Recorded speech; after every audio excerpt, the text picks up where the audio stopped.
नमस्कार दोस्तों, एक बार फिर से स्वागत करता हूँ आपका इंस्पायरेशनल भैया की चैनल पर। और दोस्तों, आज हम देखेंगे कि जीवन में अगर हमारे पास सामर्थ्यवान है और हम किसी को चीज दान में देते हैं या किसी दूसरे की मदद कर देते हैं निस्वार्थ भाव से, तो हमें किसी न किसी रूप में वस्तु बहुत कई गुना बढ़कर जीवन में प्राप्त होती है। इसलिए दोस्तों, चलिए सुनते हैं इस कहानी को कि क्या होता है अगर हम निस्वार्थ भाव से किसी की सेवा कर देते हैं या दान देते हैं। जैसे ही हमारे जीवन में पूजा पाठ के साथ ही दान का विशेष महत्व बताया गया। मान्यता है कि दान दिए गए दान का कई गुना फल मिलता है।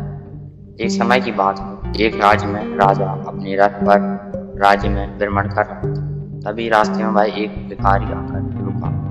राजा रथ से उतरे और भिखारी से कहा कि आप मुझे भीख में थोड़ा सा अनाज दे दें।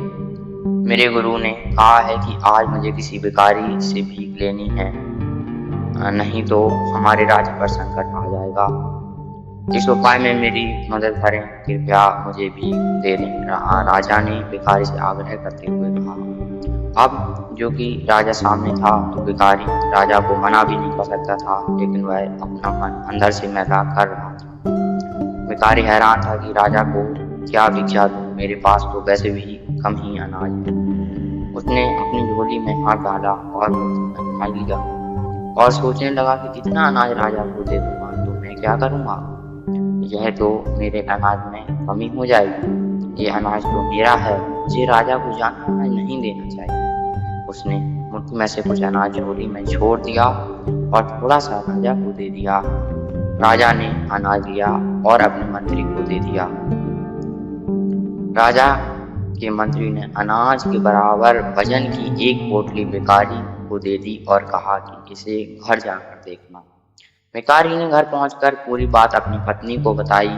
पत्नी ने झोली में से पोटली निकाली और खोली तो उसमें सोने के सिक्के थे। ये देखकर दोनों समझ गए कि राजा ने भीख में दिए अनाज के बराबर सिक्के दिए हैं। भिखारी को और उसकी पत्नी को पछतावा होने लगा कि उसने दान देने में कंजूसी करके बहुत बड़ा नुकसान कर लिया है। ज्यादा अनाज देता तो राजा ज्यादा सोना देता, इससे उनके पूरे जीवन में गरीबी दूर हो सकती थी। तो दोस्तों, हमने देखा कि हम देते समय बहुत संकोच करते हैं। अगर हम सामर्थ्यवान हैं और निस्वार्थ भाव से किसी को कुछ दे सकते हैं, अपने सामर्थ्य अनुसार हमें अवश्य देना चाहिए। ये जीवन का चक्र ऐसा है कि कभी ना कभी लौट कर वापस आता है। दोस्तों, जैसा किसी के साथ कर्म करते हैं वैसा हमें निश्चित प्राप्त होता है। अगर हम सत्कर्म करेंगे निस्वार्थ भाव से तो अवश्य ही आपको उसका उत्तम फल प्राप्त होगा और आप जीवन में सफल होंगे और बहुत आगे बढ़ेंगे। तो हमें इस प्रसंग से यह सीख मिलती है कि हमें कभी दान देने में कंजूसी नहीं करनी चाहिए। इस पुण्य कर्म का त्रिगुना फल हमें बाद में जाकर मिलता है। भले ही थोड़ा समय लगे लेकिन मिलता अवश्य है। जरूरतमंद लोगों की अपने सामर्थ्य के अनुसार मदद जरूर करनी चाहिए।